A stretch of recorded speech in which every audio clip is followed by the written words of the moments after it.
Wassalatu wassalamu ala sayyidina wa maulana wa habibana syafi'ana Muhammadi wa ala alihi wa sahbihi ajma'in. Rabbi shrah li sadri wa yassir li amri wahlul 'uqdatam min lisani yafqahu qawli. Hasbunallahu wa ni'mal wakil, ni'mal maula wa ni'man nasir. Subhanaka la ilma lana illa ma 'allamtana innaka antal azizul hakim.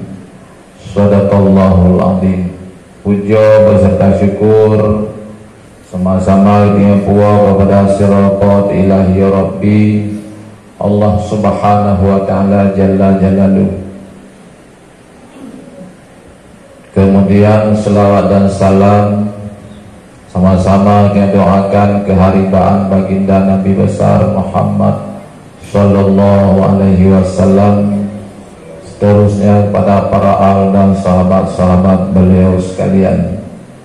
Pertama sekali kami memuliakan gurau bersama Abu Imam Masjid, panitia pembangunan masjid, remaja-remaja masjid, seluruh orang si kamu, pimpinan-pimpinan kampung, kaum muslimin, hadirin sidang salat Jumat yang dimuliakan Allah subhanahu wa ta'ala. Baiklah jamaah sekalian, sebelum dia masuki dalam tertib dua rukun al-khutbah, sebagaimana kebiasaan khatib-khatib yang lain, dahulu sebelum membaca dua rukun khutbah ada mengisi sedikit mau'izah, barangkali ada manfaat kepada kita yang bersama. Kebiasaan lunduan khutbah mau'izah terlalu lama, barangkali itu 25-30 menit berukun, mungkin baunya lebih sedikit, barangkali masih 10 atau 15 menit, berhubung nah saudara kamu di samping daya siatnya belum berangkat kena meninggal dua Pak Allah subhanahu wa ta'ala. Hadirin sidang salat Jumat yang dimuliakan Allah subhanahu wa ta'ala,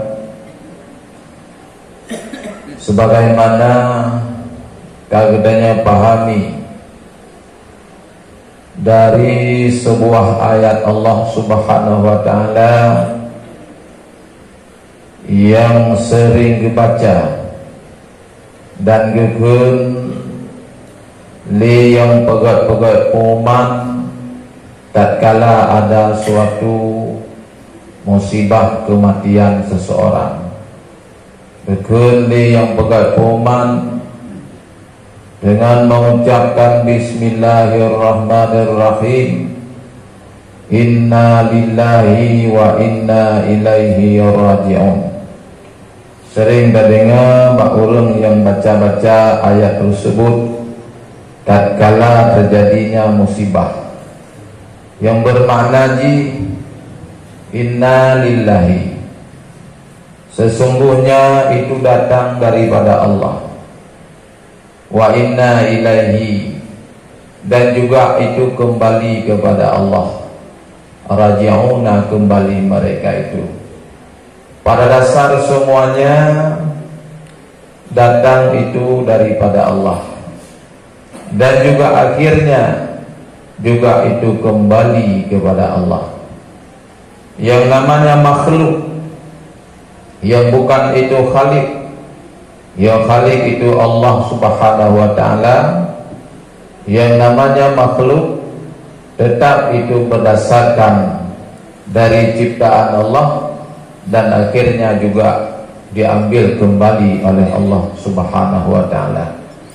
Maka dalam halnya hana pandang bulu, siapapun yang nehai di Allah subhanahu wa ta'ala, hana pandang bulu siapakah orangnya, apakah dia seorang pemimpin, dia orang berpangkat, berjabatan, apakah dia seorang alim ulama, bahkan seorang nabi, para anbiya, apakah dia orang biasa, yang namun semuanya juga akan dipanggil oleh Allah Subhanahu wa ta'ala.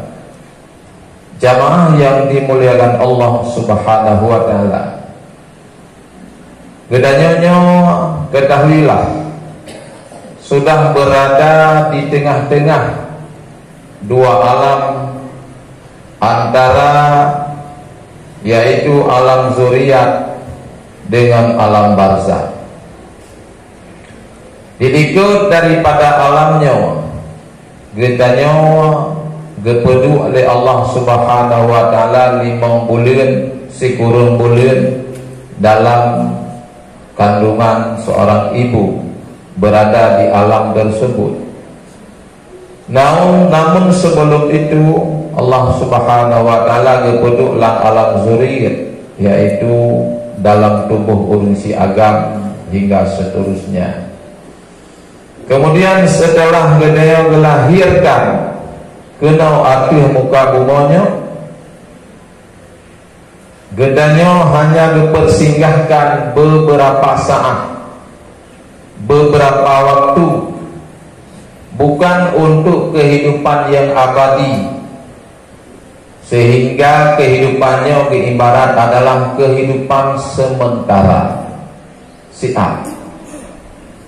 Makanya Allah Subhanahu wa ta'ala lebih peringatan bagi wa mal hayatad dunya illa mata'ul ghurur.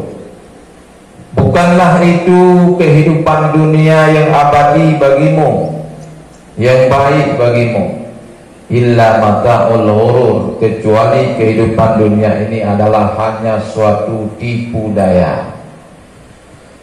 Nyo gedaya udik lang alamnya merupakan sebuah alam yang penuh dengan kejadian-kejadian yang melupakan gedanya kepada alam yang selanjutnya.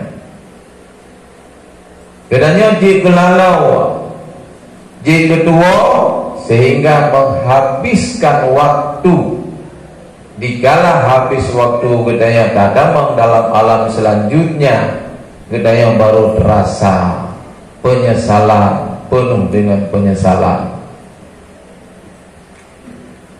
Dikala udik dalam dunianya, gedanya disibukkan dengan usaha, bermacam usaha, sampai-sampai kepeduk majelis taklim. Dikitanya hana sempat hadir pakai hantu mengjak karena sibuk usaha, sibuk menjalankan segala macam. Kada tipe bahawa sajih nyan saboh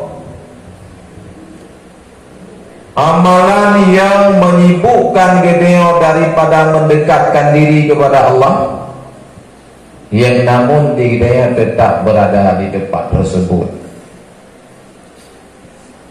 Jadi dikala Allah Subhanahu wa ta'ala